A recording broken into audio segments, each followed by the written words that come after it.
quinte du groupe Paupières et les quintes de tout, Mathieu Marcelin n'en a pas. Tu me sembles en pleine forme, mon Mathieu, pour nous livrer ta chronique cinéma cette semaine. Ouais, si tu te souviens, il y a 2 semaines, je t'ai parlé des prix de traduction de titres de films. Je me souviens, oui. Ah, t'as pas arrêté d'en parler depuis 2 semaines. Je sais, ça m'a marqué, ça a marqué mon imaginaire. Ben là, j'ai décidé de continuer un peu dans la même voie en te parlant des prix de traduction de répliques de films. OK. Alors, parce que là, cette semaine, à Infoman, c'est le gala des prix Aurore. Oui. Et habituellement, chaque année, ils remettent toujours le prix pour la pire réplique de l'année.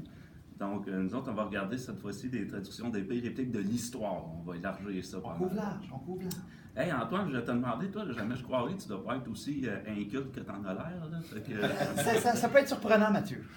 je me demandais, as-tu déjà vu Apocalypse Now de Francis Ford Coppola? Non. Bon. Tu vas me faire rater ma chronique complètement. Non, c'est pas vrai, c'est parce que là-dedans, on voit Martin Sheen, OK? C'est un gars ça, de la US Army, un dur à cuire. Sauf que j'ai toujours trouvé qu'il avait de l'air moins dur à cuire quand il disait dans la traduction en français à un moment donné, on peut dire qu'il a le chic pour me pomper le dash.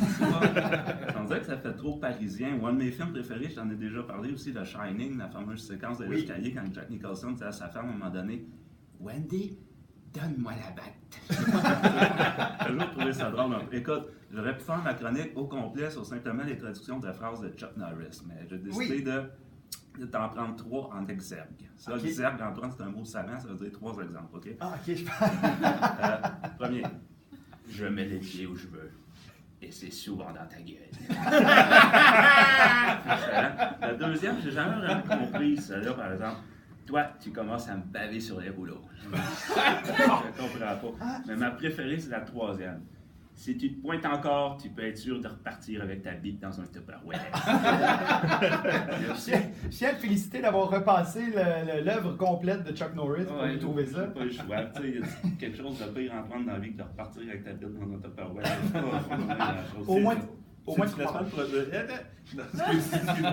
Mais c'est du placement de produit, dans le fond, aussi. C'est de la pub. C'est probablement pour ça, effectivement. Oui, mais c'est pas de la bonne pub. Hey, Arnold Schwarzenegger, on dit passer que c'est un gentilhomme. Parce qu'il y en a dans un de ses films, juste avant de frapper gentiment son adversaire dans les parties, il y a quand même la délicatesse de lui dire T'aimes bien les omelettes? Tiens, je te casse les yeux. C'est superbe. Parfois, on y va avec des jeux de mots aussi dans le film Camping 2. Comme je l'ai dit, Christophe Colomb a découvert l'Amérique et moi, j'ai découvert en plastique. On a toujours découvert l'Amérique, découvert en plastique. Ça m'a pris une couple de secondes. Ça ressemble un peu, Sinon, il y a Dirty Harry aussi, que j'ai toujours bien aimé dans la traduction française. On appelle Harry le charognard. Hey, as-tu déjà vu, Antoine, le film Hitman de Cobra? Non. L'écriture de ça, il y a un échange de répliques à un moment donné. Puis là, j'ai eu des cours de jeu à l'école de l'humour, je vais mettre ça en pratique. Là. Un échange de répliques entre 2 personnages. Philippe! Je sais où tu te caches! Viens ici que je te mets t'enculer! Le fameux Philippe en question de répondre Ta gueule! Viens ici, sale enculé! Salaud! Ça peut aussi être une réplique de South Park, je pense. Ouais, ça pourrait, mais écoute, on dirait du Tennessee Williams, ça n'a pas de bon sens. On va continuer dans les grandes lumières. T'as parlé de Sylvester Stallone dans Demolition Man. Pourquoi pas une laisse dans le cul, ça serait plus simple! On tourne autour d'un même thème, je pense. C'est les grandes répliques, j'ai pas le choix d'entendre, c'est les grandes répliques. Steven Seagal, dans les terrains minés. Ce mec-là serait capable d'avaler un bidon d'essence pour venir pisser sur ton feu de camp. Là, tu sais, j'aime bien rire de mes cousins français, mais il faut dire qu'au Québec, il y a eu toute une mode au tournant des années 70-80 de traduire des films en québécois. Mais pas en québécois international, en québécois vernaculaire. Ça, vernaculaire, Antoine, c'est un mot savant qui veut dire en québécois de relief. OK, je pensais que ça voulait dire en exergue. Okay. Non.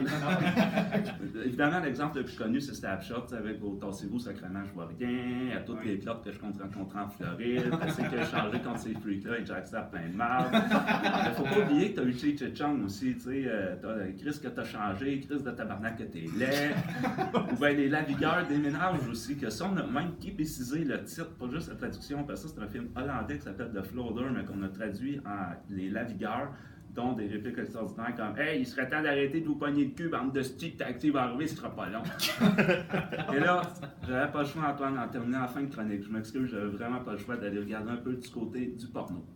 tu m'excuseras. Stress m'envahit, un petit stress. Il y a beaucoup de porno les 2 dernières semaines. Mais là, je skippais les scènes d'action, je vous rassure. Je me concentrais sur les scènes dialoguées. Donc, je faisais l'inverse de d'habitude. On peut vraiment dire que ça, c'est comme le Playboy pour les articles. Vraiment. Donc, si vous avez, s'il y a des enfants à la maison, ben, vous ne comprendrez pas de toute façon, c'est pas grave. Mais il y a le film, une réplique classique, maîtresse très particulière. OK? Je te dis quelques répliques. Oui. T'es une salope, tu vas faire ton métier de salope. Misogyne, ça. Dénude-toi, surtire tout, y compris ton pax. Je sens un malaise, là. Oui. Rapidement, par exemple. Je sais plus trop ce que j'ai le droit de dire. Je vais te défoncer ta gueule de con avec ma grosse queue. Mais il va falloir que tu fasses pour le. Je pense que là, tu es allé à la frontière d'où tu pouvais aller, mon Mathieu. Écoute, bon. le temps file, excuse-moi. Une chance que les casinos sont très généreux avec nous, qui nous laissent dire de telles choses. Puis une petite prédiction, ça ne sera sûrement pas rediffusé dans les meilleurs moments, lundi matin à la matinale. Les publicités qui s'en viennent.